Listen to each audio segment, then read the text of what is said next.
Today on Peruside's On a Knife Edge podcast, we are somewhere super special in the heart of Troy City Centre at Ost, where some of the cream of the crop of Cornish chefs come to showcase what they can create. And today I'm joined by Lou Rose, so we're going to find out a little bit more about the journey and how this came to be. I've seen this all over social media. A lot of of our customers and friends have said some very good things about this place. Oh, that's nice. And I think it seems like you've created this incredible hub of just bringing all these chefs and people who appreciate food together in this incredible space. How did it all start? My partner Andy and I, we were living in London and we absolutely loved food, and we loved going out and trying new places. We read up about different places, where to go. So one of our favourites was Social Eating House by Jason Atherton in Soho. And we tried some of the other Jason Atherton ones, but it was the Social Eating House. It was kind of nice food, but laid back, and it wasn't stuffy. And that was and we just felt that was such the right vibe to go. Other places, there was a really cool place in Brixton Village that we really loved, and now that has closed, and they moved out to Somerset, and they set up themselves as Holm, which is doing really well in itself at the moment. And it was related, I don't know if it still is, to a place called Leven, and that's in Peckham. And also Kudu Restaurant we really liked in Peckham, and that's gone to Mayfair. So there's all these, so we've always really liked food. And so I do supper clubs at my place in Deptford, and then later on in East Dulwich, and they'd always sell out, which is fantastic, because that's what you want. And friends sort of ran the Riverford franchise, and for Brixton. And when you're in that franchise, you have to keep sort of building up your box deliveries. And one way that they used to do it was use the produce and do feast nights. So Andy and I would step in and do the feast nights, using that produce to try and get more people to buy their boxes of veg, really nice veg. Yeah. Nice. So that's how we started. And then COVID's happened. My eldest daughter, we had to shield her at the time. So Andy was at the time living half here in Cornwall and half in London, and we did that for 6 years. And then COVID happened and had to shield my daughter. And he said, "Why not come back down to Cornwall and keep her safe?" So that's what we did. And thinking I would move back to London, because I really love London. Do you? Yeah, I really do. Because there's quite a contrast between London and Cornwall. I know. If you look around the cafe here, I think I brought a sort of a touch of London with me. It seemed like that when I walked in. Yeah. So I've kind of tried to make it sort of Quite more trendy open and and just relaxed, not stuffy in any way. And then during COVID, we had, between Andy and I, we have 5 children, which is quite a lot. And then we had their boyfriends, their girlfriends. So every night during COVID, we'd be cooking for at least 10 people in our little bubble. And the one thing that kept coming up, what shall we have tonight? What shall we have tonight? And it was always, let's do the Mexican. They loved the Mexican food that we used to do. What sort of stuff were you doing, like Mexican? So real corn tacos, monkfish, fried monkfish, so crispy monkfish, steak. Andy's vegetarian, so he always looks for really lovely deep flavours, bringing in extra layers of flavour. So that might be with salsas, sauces, cremas. Nice. So he would do this really lovely one with candied pecan nuts, sweet potato, feta cheese, and it wasn't feta, it was L cheese actually from Padstow, Weybridge Cheese Company now they're called, and they're an amazing company. So then we set up a horse trailer, and we started doing the food barn in Flushing. That was our first gig. And is that the one that's on the farm? It's in a food barn, and it's between Flushing and Penryn. And I think I know where you. Yeah. And it's not quite sort of I don't know what's a living farm or acting farm. And on a Saturday morning throughout the whole year, they always have like amazing food producers, cheese, wine, beers, street food, pavilion bread, fish.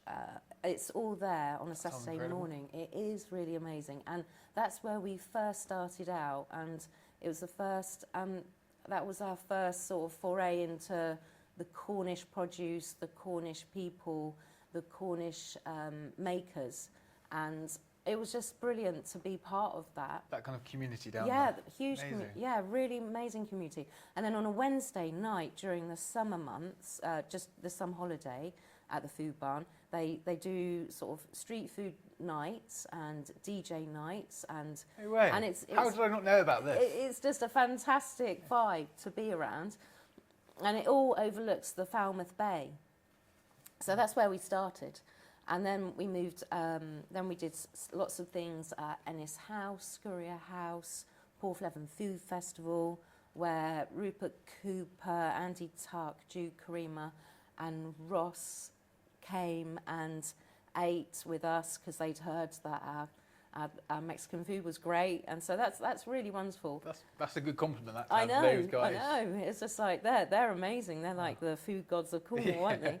And then we started looking around for a bricks and mortar place, and during the lockdown, I always used to walk past here in this window and peer through to going, why hasn't someone made this into an amazing coffee shop or it's beautiful, cafe? isn't it? Yeah, and it's just directly outside the cathedral. So it's got footfall. So I just didn't understand.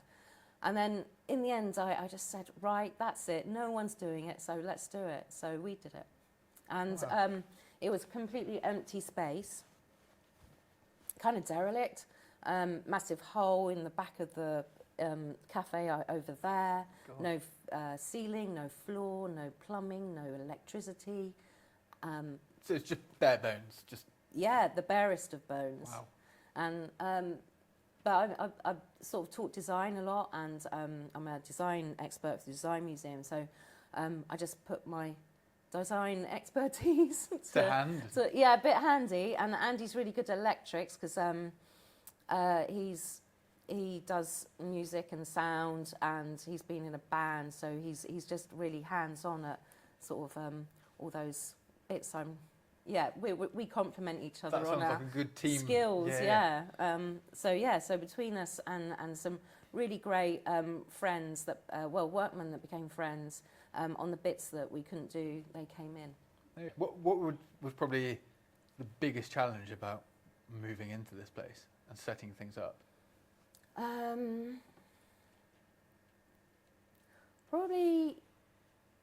Well, first of all, it was finding all the pieces, because I really believe in sustainability, and I used to teach cradle to cradle design, which means whatever you use, you put back and you reuse, and you come like back. A cycle. Exactly. So I didn't want to just go out and buy new things, because there's enough stuff out there. So it took a tiny bit of time to find all our things, and most of it's bought on Facebook Marketplace. Some of it is from Hidden Help, a really amazing charity based in Scuria that helps people set up when they've been given a new home from the council or housing association, and they have nothing. So lots of people donate stuff, and the better things, Hidden Help, sell on. So I bought all our crockery and our cutlery from there. And it's just good to sort of not buy new things, and actually you're helping more people in the community. So that sofa you're sitting on is just from outside St Ives. Marketplace? Marketplace. Nice. I've got two of these chairs.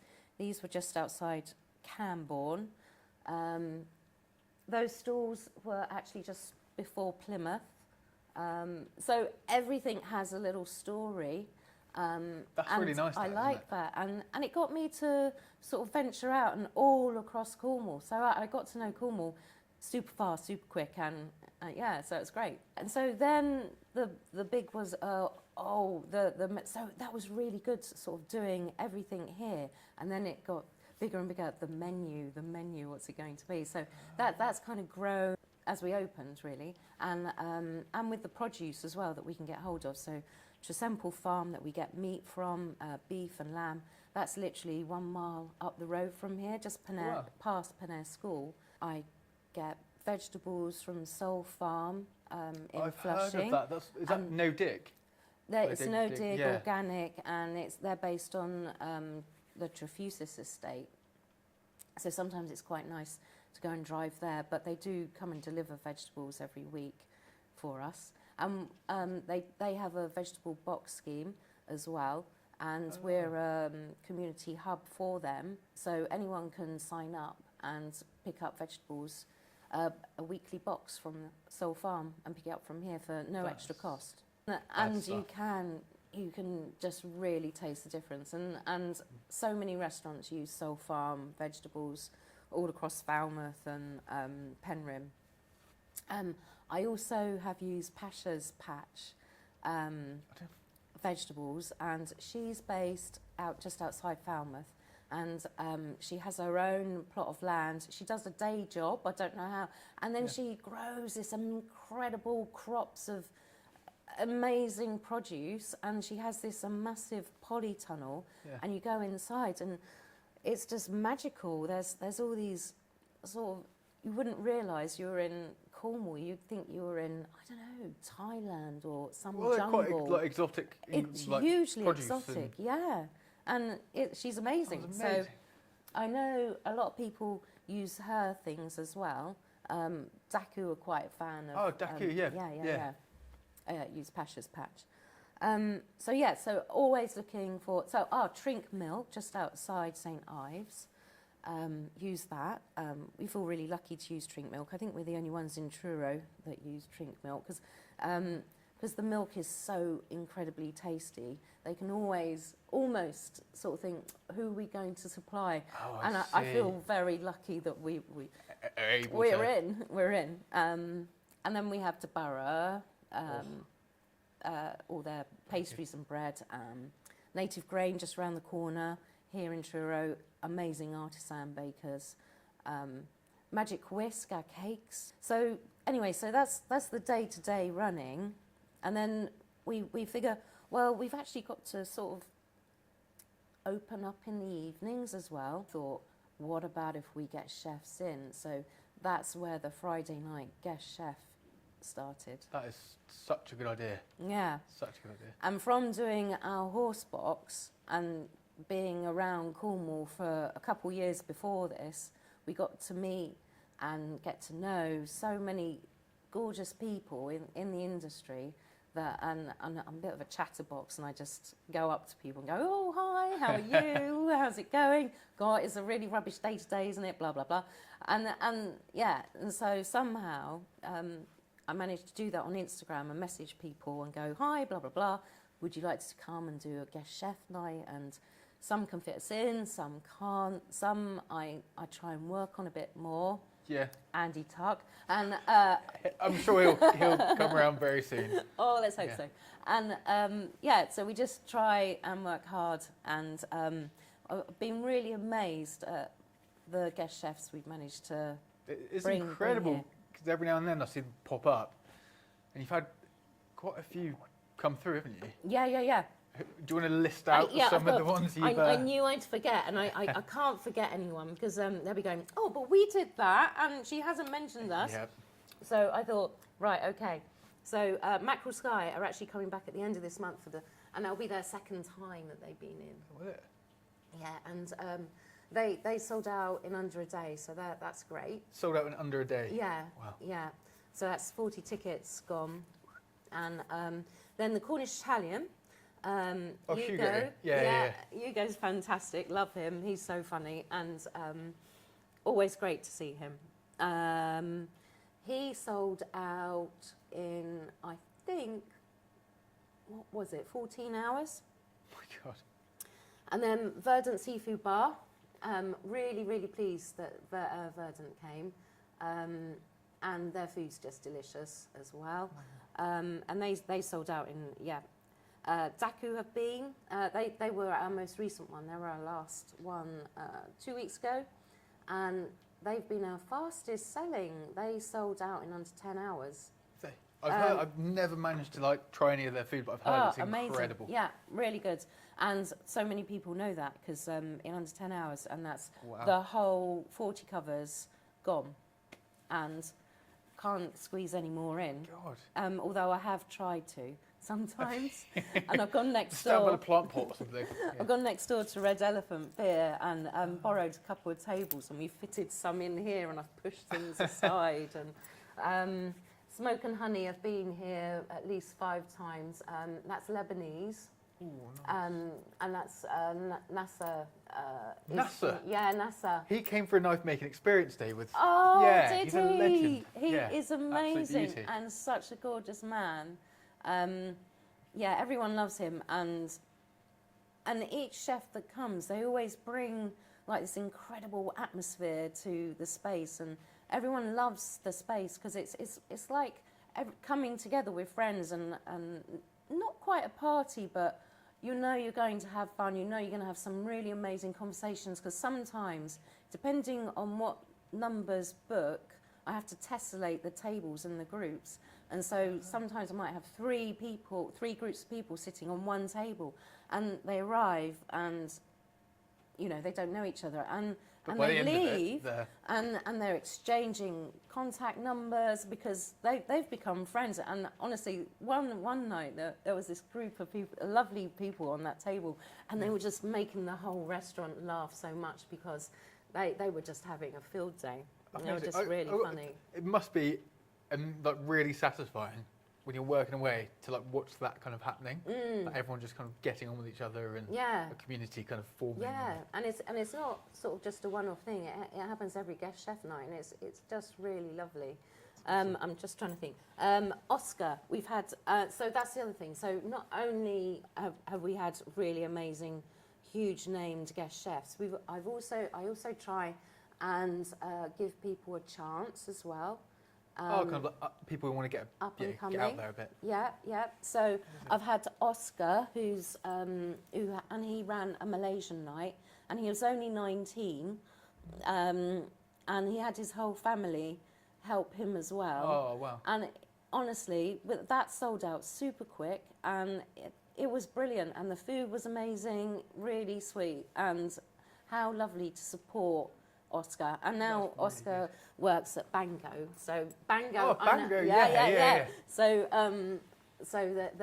they know how great Oscar is. So that's brilliant. Amazing. It's funny. So as you're going through all the connections. Yeah.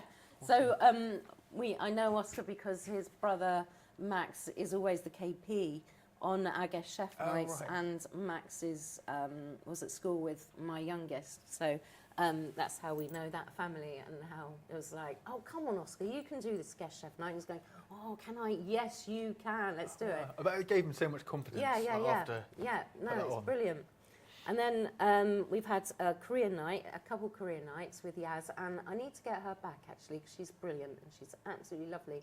And she's moved from Truro to Plymouth, but she will come back and travel back for one. And I know her because she's married to who used to be our postman, and he knew Andy and I were into our foods, and he would deliver our letters and things. But at the same time, he'd say, "Oh, try a bit of this. This is what Yaz has just cooked," and we'd be going, "Oh my goodness, this is so tasty." I was going, "I've got to get when we open this cafe, she has got to come in for a guest chef," and that's what happened, and she sold out. So that's someone that's completely not been in the kitchen, not a professional kitchen, but she was brilliant. A really good cook. Really good cook, and she was brilliant in the kitchen, and everything went out smoothly like clockwork, as though she'd always been there. So it's brilliant. And then we've had Perthians, George, lovely George. He's amazing, and everyone knows George and how incredible his food is. We've had Tom Beanland, private chef. I've really tried hard to get him back because his food was really amazing too. but he's so popular as a private chef. He's always too booked busy. up to- Yeah, he's too busy.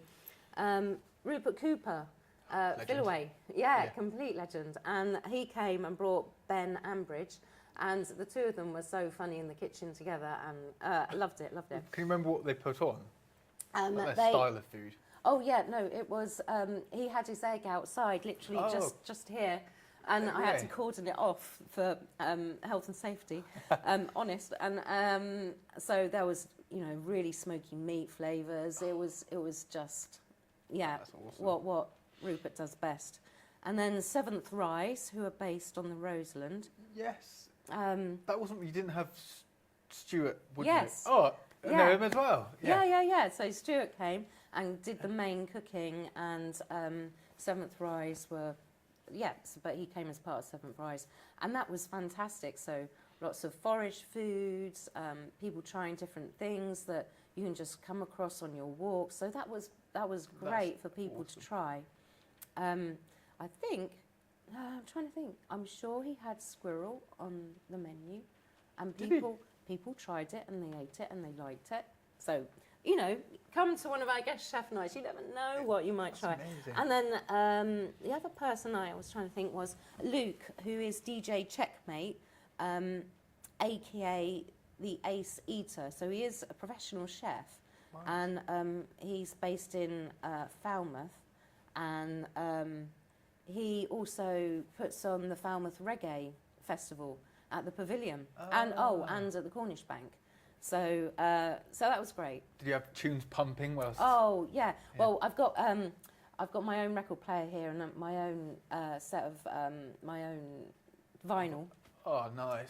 And I love a bit of dub, reggae, funk, soul. So yeah. I bet the atmosphere was incredible. It is. It is. Yeah. So that's and it's really nice to see every guest chef come in through the kitchen and they all have their different ways of. Oh, I've just remembered another amazing guest chef. How can I forget this one? Mine Restaurant Mine in Falmouth. I've heard with of them. Angus and Katie, and what a team those two are. And they've been here twice now, and they're delightful, absolutely delightful. And the food is incredible. And if you haven't managed to eat here on a guest chef night, then you really do have to go to Falmouth and try. Check them out. Definitely check them out. They're amazing. Are there any other chefs you're wanting to get in this year, or are you kind of booked up already for? Oh, I'd love to get Andy Tuck in. Andy Tuck. Oh, send him a message as well. Do. And he'll be going, oh my goodness, not her again. Naughty Nunners would be amazing. Oh, yeah. I did have them booked in, and they agreed to the date, and then for some reason, sillily double booked them, and I've been trying to get them back since. But she's hugely busy and successful, so I understand. And who else? Edie's Restaurant. I'm talking to Edie's Restaurant. They're an amazing food restaurant in Charlestown, at the very top of Charlestown. Okay. And their menu is incredible. If anything. There's really lovely to celebrate. Andy and I, we either go to Restaurant Mine or we go to Edie's Restaurant, or sometimes Tartan Fox. And when we celebrate something really amazing, which this is us promising ourselves because we haven't done it yet, is go to the Headlands Hotel to Adam Handling. Oh, Ugly Butterfly. Yeah. Yeah. And I mean, wouldn't that be a coup to get Adam Handling here? But I think he's probably too busy. But that would be amazing. Yeah. Wow. Have you been to many of like the obviously Adam Handling's places like I think it's Michelin, isn't it? Yeah. And Have you managed to get to any? before we moved down here, we ate at Frog, his London restaurant. What was that like? Yeah, really? It was great. Amazing. Have you managed to get down to any of the other like Michelin star restaurants down here? Yeah, number 6. Oh yeah. That was wonderful. Port Ainsworth. Yep. Port Isaac in Port Isaac. Oh, Nathan Outlaw. Oh, Nathan. Yes, Yeah. Nathan Outlaw. That was really lovely. Which one amazing food. Which did you go? Was it the fish kitchen, which is right down at the bottom, or did you go it to was the at one the at the top? The one that's like a house. I think the one that's right on the edge of the cliff looking out. Yes. Yeah. I've never managed to eat in there, but it looked Yeah. looked No, beautiful. it was quite amazing. like nothing too overcomplicated? Isn't it quite simple? It I'm wa- not saying simple, Yeah, but it's like, really hard to do simple, Yeah. isn't it? Because everyone thinks, oh, this is so easy, but actually, the more simple you go, the more precise you have to Yeah, be and have everything's the got to be- flavours just right. And of course, it was. It really was. Wow. Yeah, so I'd recommend you go in there. if I can Yeah. sell a few knives, so do. pop in there definitely. Yeah, because your knives look amazing. Oh, thank you very much. Oh, Appreciate that. yeah. Um, And Argo, Argo's really nice. definitely Wonderful. heard of That's that down place. in Newlyn. yes, I've heard of that place. Yeah. Although this is a funny one. I'm sure his name's Ben, and he set it up with his wife, and they've now moved to Cask Cafe in Helston. But I know Ben from because I used to years ago live in Shoreditch, and on the Boundary Estate, which is called Arnold Circus, and right there was the Rochelle Canteen, and he was chef at Rochelle Canteen, and then he ended up being at Argo. No way. So that was really a funny little turn.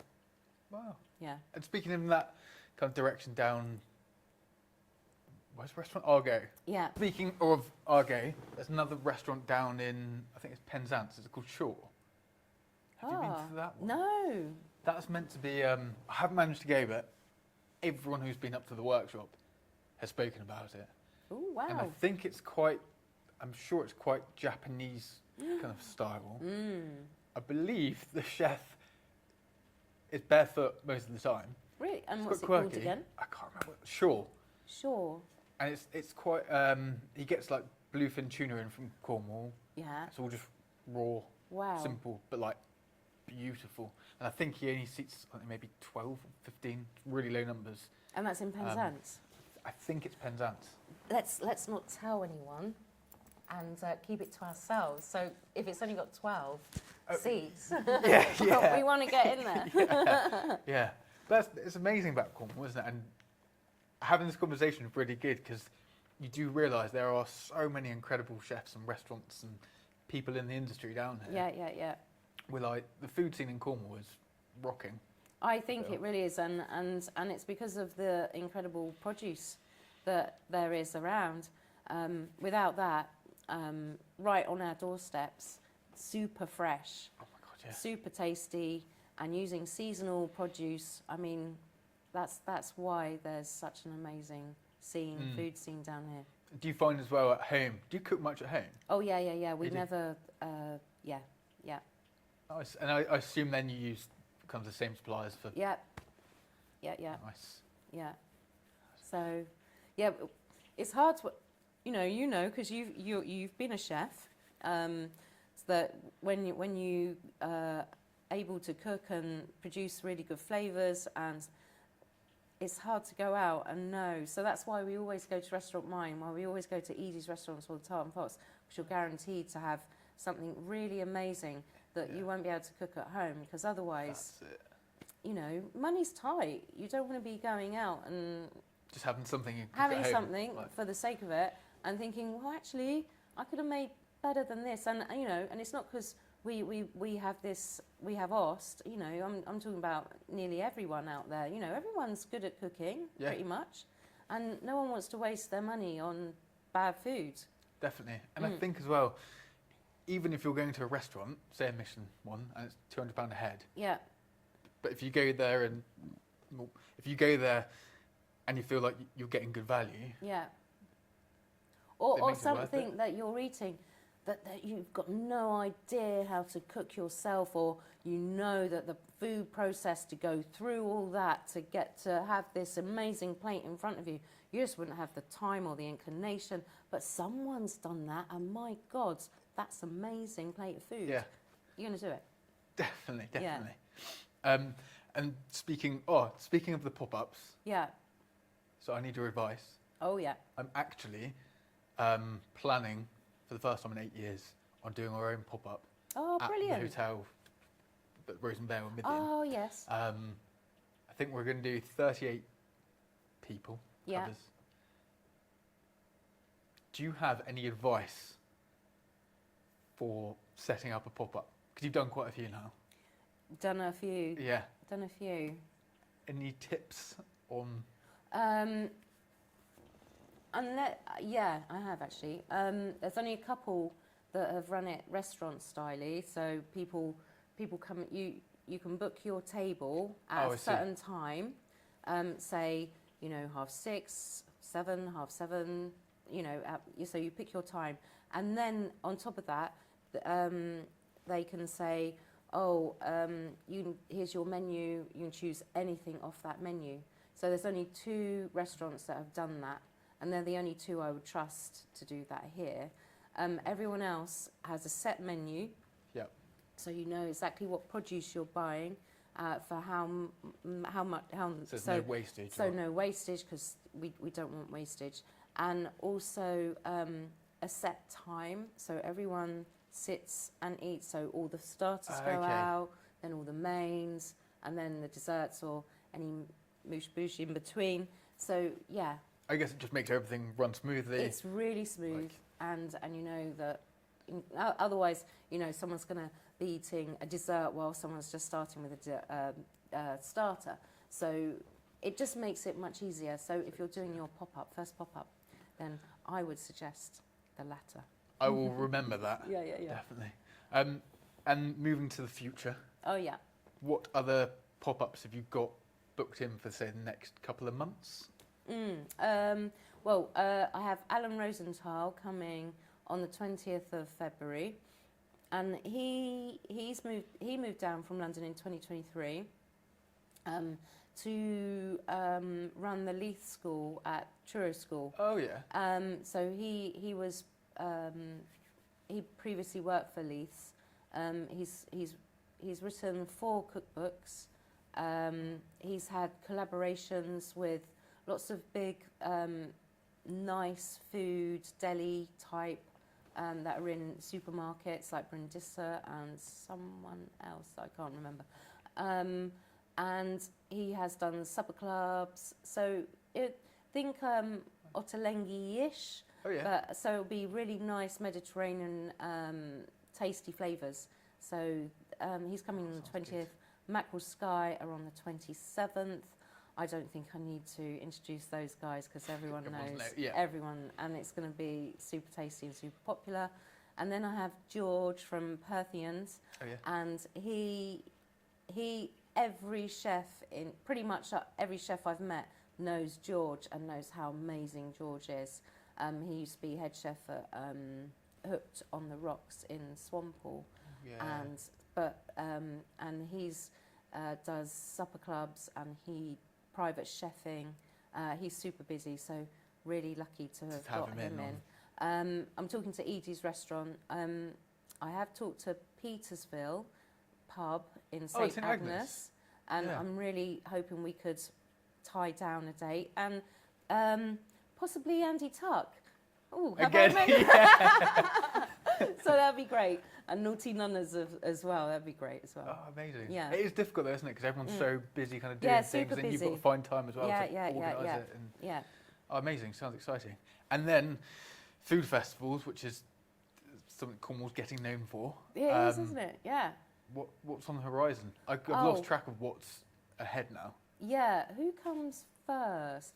I think Rock Oyster comes first. So they actually reached out and asked me to food demo there this year, which is fantastic.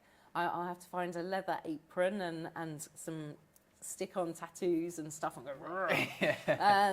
But no, that's super exciting. Sorry, do you know roughly what you might cook for that? Well, a friend, Jack, he gave me this a while ago. This tiny little Women's Institute, really old Cornish cookbook. It's very thin, and it's got some really odd things in there, like super strange. So I was thinking I could do something out of that. And also my grandmother, she was actually a chef, And she cooked for the Prince of India way back in the day. She did a baked Alaska for him, and I think we're talking 1920s when she did this for him. Right. And he hadn't eaten anything like that at all. So I've got her cookbook as well. So I was thinking I could go back and, you know, try and pull something out the Cornish cookbook and something from my grandmother's and see how we can work with that. Yeah, wouldn't that be lovely? No way. So that's really exciting. And then I'll probably Truro Food Festival. That'll be the third food demo I've done for those guys. Nice. How does that? I've missed the last few. Is that quite a good turnout? Yeah. Always a good turnout, and great chefs always go, and the demos are wonderful. And then Falmouth Food Festival, probably, which will be my second demo for those guys. And I think that's probably their only second food festival, actually. Do you get nervous when you go up on stage, or did you get nervous for the first couple? Or? Yeah, no, you do get nervous, but because I've taught design before, and I've taught it to and I've taught lectures and things, so I'm kind of used to talking to public speaking. So hopefully I don't look too too silly. Anyway, and then. Okay, goals for 2026, because it's still January. Oh yeah, clearly, it is, because the weather is horrific. Yeah, it is. Are there any like really big things you want to achieve this year with Ost? Oh, it'd be really nice. When we first opened, we have a really good relationship with the cathedral, and it'd be really nice to do another feast out on High Cross right here. I saw that. Yeah. All over social media. Yeah. So we did a feast, a really long table, just literally out there on High Cross, and it was late September, and I don't know how we were so lucky, because the day before it was pouring with rain. We did the feast, and the day after it was pouring with rain. So you managed to get that window. We managed to get that super tight window. And the other thing, although I don't want to say it in case someone else goes, oh, that's a really good idea, let's do that. But what I'd love is a long table actually in the cathedral. So when you're sitting, eating, you can just look up, and what an incredible space that is. So wouldn't that be great? Done that. No one's ever done that. It's my idea. Maybe I'll edit this out. And then, that's a great idea. And speaking of ideas like that, I had an idea as well. Someone's going to steal that idea. How frustrating. Imagine if it was me. Speaking of that idea. Yeah. I love that idea. I also had another idea. Oh, yeah. Which I don't know if anyone's done, surely. But we've been to, because I'm 30 now, National Trust membership. Oh, yeah. So we've been to quite a few National Trust houses. And there was one we visited. And the kitchen looked super medieval. Everything just big fires, big cauldrons. It looked incredible. And I was kind of thinking of maybe trying to get in contact with the National Trust and putting on feasts in these really big old houses. Wouldn't that be amazing? That's a great idea. Maybe. Yeah. Yeah, and you could almost theme the night, because people. Do people like dressing up? I do. I love a great excuse to dress up. Yeah. So people could actually dress to that theme. Yeah. That'd be wonderful. Maybe we could look at organising that. Let's do that. Look out for tickets coming soon. Absolutely. I'll tell you what, as it's getting later now, it's been really, really good chatting to you.